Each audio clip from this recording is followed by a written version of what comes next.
Querida, o tema deste ano do nosso Congresso Essência é muito relevante. Mente sã.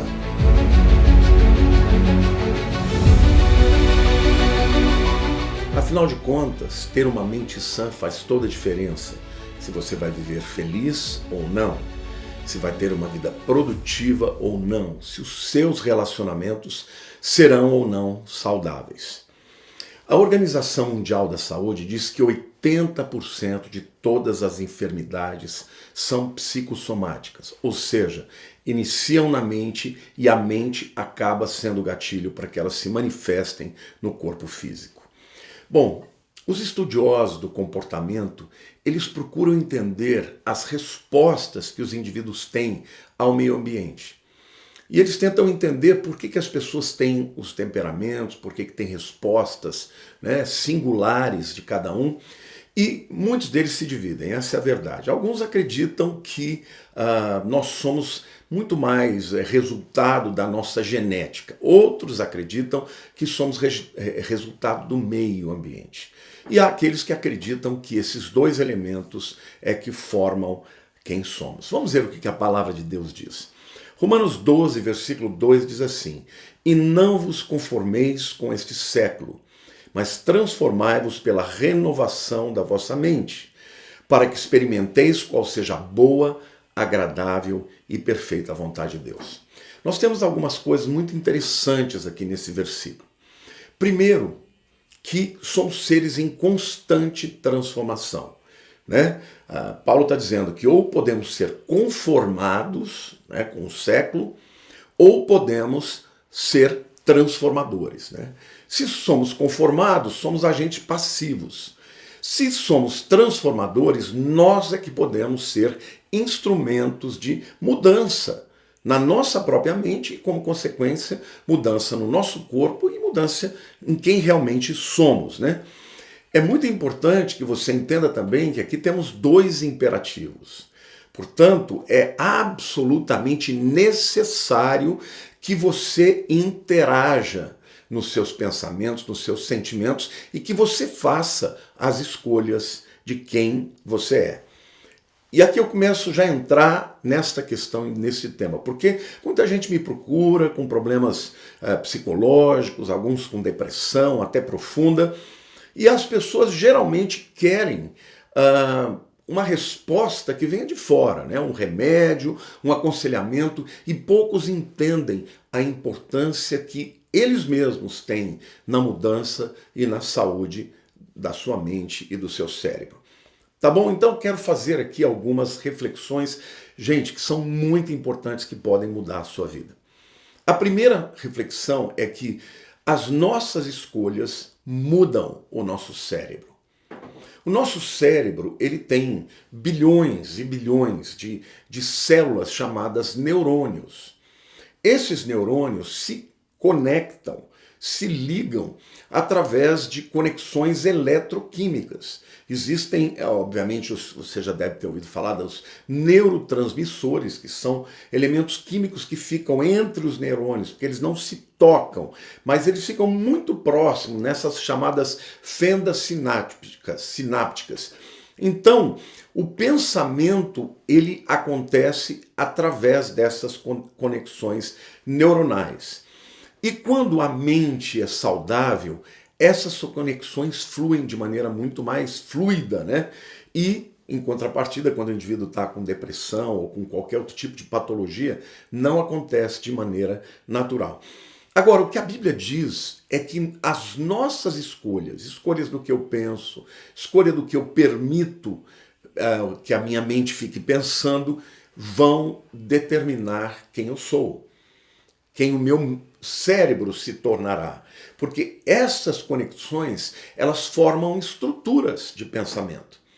Por exemplo, uma pessoa que já aprendeu a dirigir, por que ela faz de maneira automática?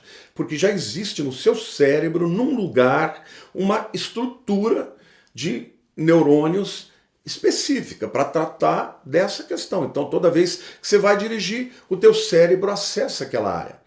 E assim como todas as outras coisas, a área do conhecimento, a área da fala e tudo mais. Portanto, Quando pessoas se permitem pensar pensamentos tóxicos, pensamentos contrários, desconfortáveis, estressantes, de raiva, de ódio, essa pessoa está criando estruturas para lidar com determinadas áreas da sua vida, usando e acessando essas estruturas viciadas e tóxicas. Quando, em contrapartida, nós vivemos num ambiente de amor, de fé, de esperança, de alegria, o nosso cérebro também cria estruturas de pensamento que vão ser filtros através dos quais a gente enxerga a vida. Então, lá em Deuteronômio capítulo 30, versículo 19, a Bíblia diz assim: os céus e a terra tomo hoje por testemunhas contra ti, que te propus a vida e a morte, a bênção e a maldição. Escolhe, pois, a vida para que vivas, tu e a tua descendência. Deus está deixando claro que a escolha de vivermos ou de morrermos aos poucos é nossa. E que essas escolhas elas são feitas na nossa mente. E mais, esse texto está dizendo que estas escolhas, por exemplo, de crer ao invés de duvidar, de amar ao invés de odiar, de perdoar ao invés de reter, estas escolhas acontecem no nível espiritual, descem para o nível emocional da mente, da psique, e também passam para o nosso corpo físico, tá? Então, este mesmo versículo que a Bíblia fala, nós podemos interpretá-lo só espiritualmente. Deus falou, não sei como é que funciona, mas é verdade. Algumas pessoas descem para o entendimento, vamos dizer assim, arrazoam, compreendem como é que funcionam os traumas, as feridas, as dores, e até elaboram algumas saídas, né, para lidar com isso. Mas há aqueles que compreendem até mesmo as questões mais profundas e como isso interfere no mundo físico. Existe uma ciência chamada de epigenética. A epigenética, ela estuda como os seus genes, tá? O teu DNA, o teu genoma, pode ser transformado, pode ser mudado a partir do seu cérebro, dos seus pensamentos, das suas palavras, dos seus sentimentos, daquilo que você decide, que você escolhe estar tomando conta da sua mente. É por isso que Deuteronômio fala claramente, olha, os céus são testemunhas de que eu dei para vocês a escolha. São vocês que vão escolher. E o apóstolo Paulo, lá em Romanos 12, ele diz isso. Meus irmãos, eu rogo a todos vocês, pelas misericórdias de Deus, não se tornem pessoas que se entregam à mentalidade viciada deste tempo. Não sejam amoldados a essa maneira de pensar.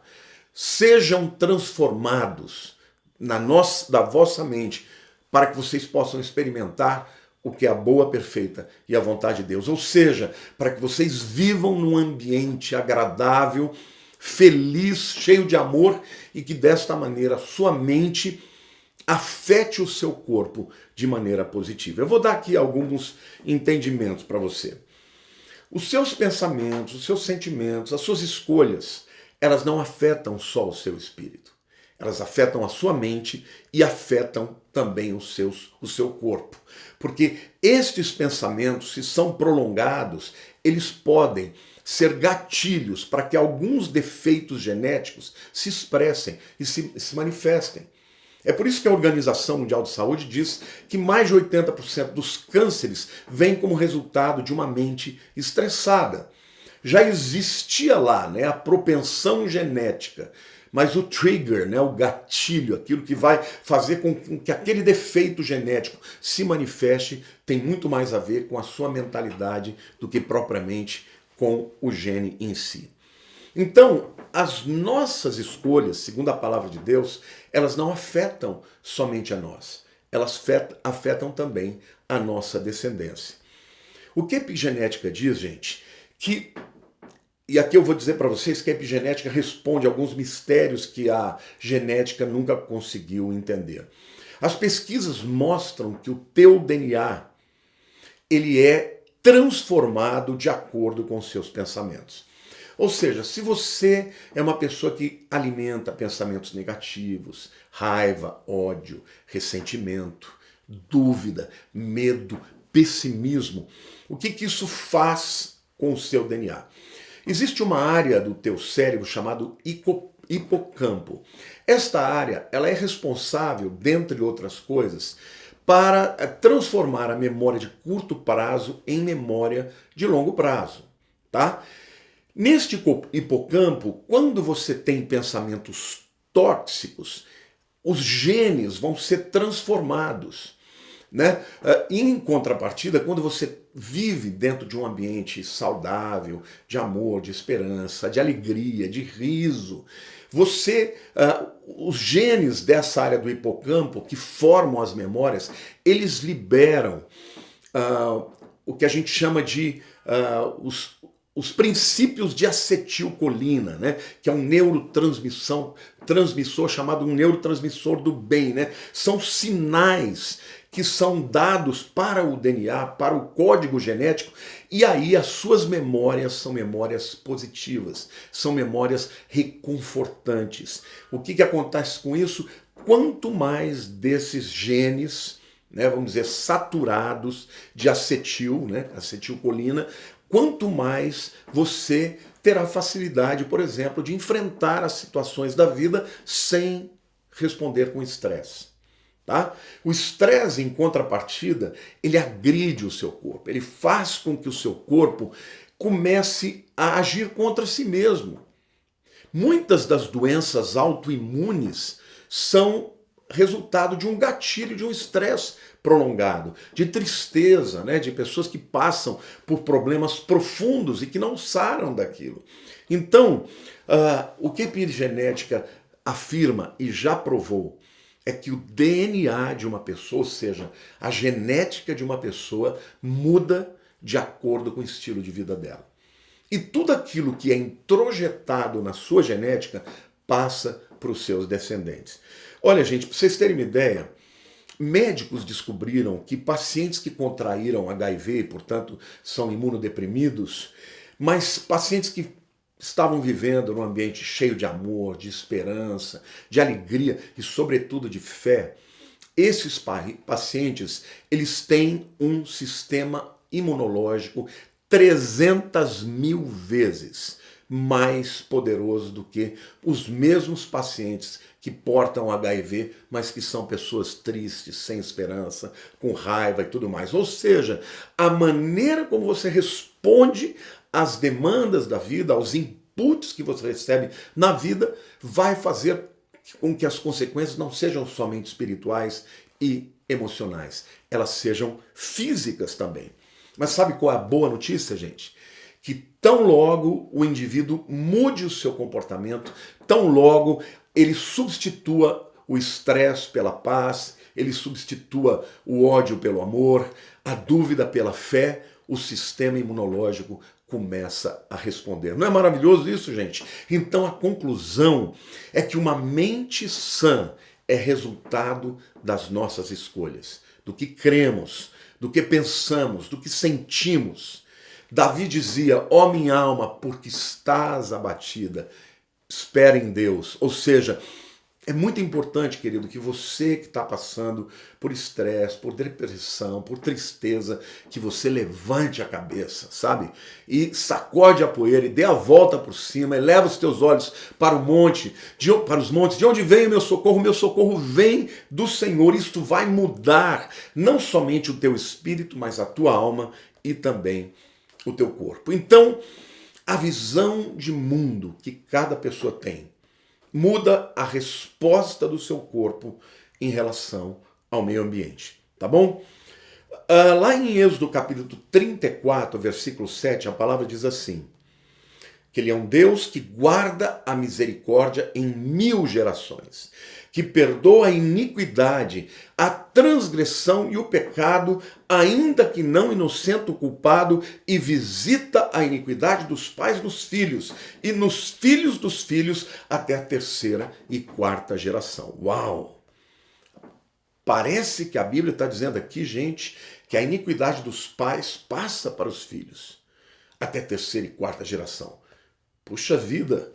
Então isso tem uma resposta também na epigenética. Ou seja, que aquele sentimento de maldade, de ódio, né, que está num pai, vai interferir no código genético dele, e quando ele tiver um filho, aquilo vai passar para o filho. Mas tem também, não só para o filho, mas para próximas gerações, né? As próximas gerações. Mas tem um outro texto que eu queria ler, que aparentemente é contraditório a esse texto. Está lá em Ezequiel 18, versos 19 e 20, que diz assim: Mas dizeis, por que não leva o filho a iniquidade do pai? Porque o filho fez o que era reto e justo e guardou todos os meus estatutos e os praticou, por isso certamente viverá. A alma que pecar, esta morrerá. O filho não levará a iniquidade do pai, nem o pai a iniquidade do filho. A justiça do justo ficará sobre ele, e a perversidade do perverso cairá sobre este. Espera lá, pastor, você está dizendo algo diferente? A Bíblia está se contradizendo? Não. Aparentemente, parece que o primeiro texto está dizendo que Deus vai passar todos os erros dos pais para as próximas gerações, pelo menos até a terceira e a quarta. Mas nesse texto de Ezequiel, Deus diz não. O pecado do pai fica no pai e o filho não recebe. A justiça do pai fica com o pai, o filho não recebe. E aí, como é que fica isso então, pastor? Aquilo que é aparentemente contraditório, na verdade, é complementar.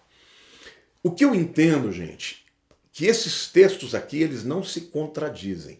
Eles apresentam verdades complementares e aqui eu quero falar para vocês sobre predisposição versus destino. Esse entendimento eu recebi da dona Caroline Leaf, da doutora Caroline Leaf, que é uma grande neurocientista, e o que ela diz é o seguinte, que os pecados dos pais, né, modificam, através da epigenética, modificam o DNA desses pais. Ou seja, não é um pecadinho que você caiu, não.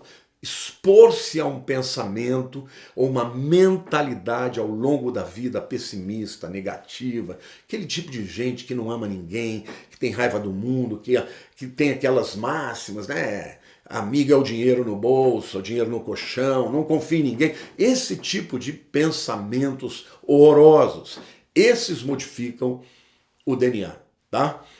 E eles passam uma predisposição para os descendentes. Então existem pessoas que têm predisposição à depressão, predisposição a um determinado tipo de câncer, tá? Mas eles não são necessariamente um destino. Por quê? Porque se o filho, ainda que tenha aquela disposição, ele ao longo da sua vida ele encontra Jesus, ele muda a sua mente, ele é amado, né? Ele compreende a fé, ele entende que as circunstâncias difíceis não são o fim da história e que Deus pode mudar todas as coisas. Esse indivíduo não vai fazer com que os seus genes tenham o gatilho para a expressão daquele gene distorcido, entendeu? Então, aquelas marcas epigenéticas que podem nos predispor a fumar, a doenças, a comer mais, a desenvolver alguns tipos de doenças como diabetes tipo 2, não se expressarão e simplesmente não acontecerão. E o resultado é que a pessoa ela não vai ser aquilo que o seu pai fez.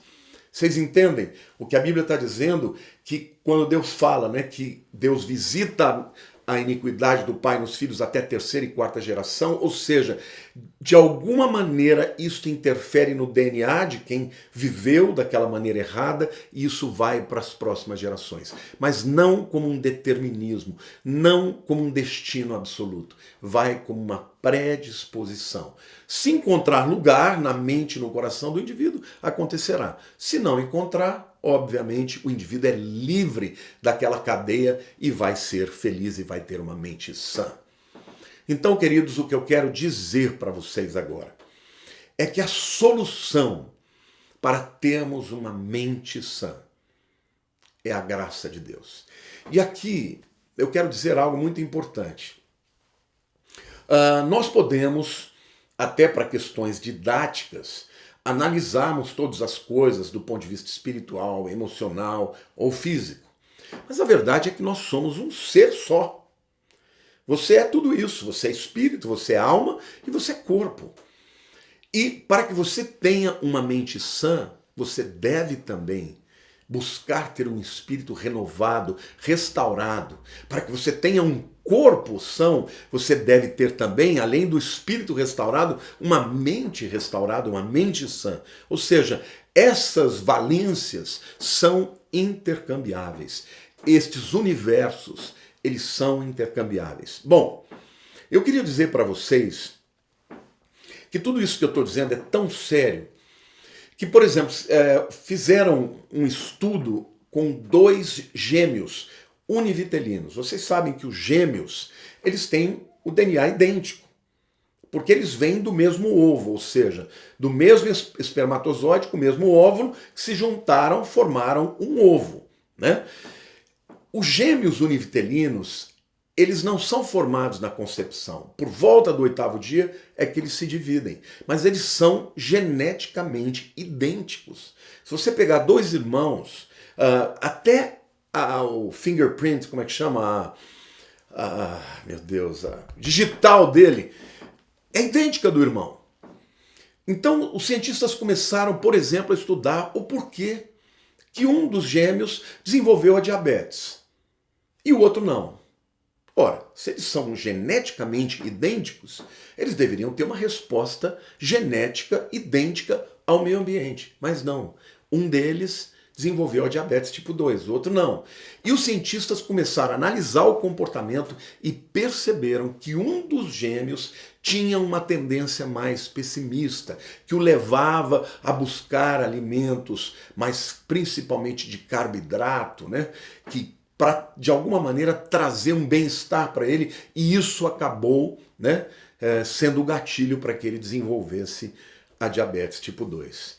Então, queridos, saibam de uma coisa, uma mente sã, ela vai interferir nas questões espirituais e também nas questões físicas.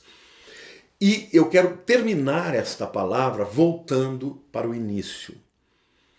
Nós podemos mudar o nosso cérebro com os nossos pensamentos, com as nossas decisões, com os nossos sentimentos. O nosso cérebro é o órgão onde está alojada a nossa mente. Então é a nossa mente que transforma o nosso cérebro através das nossas escolhas. Eu termino de novo com Romanos 12:2.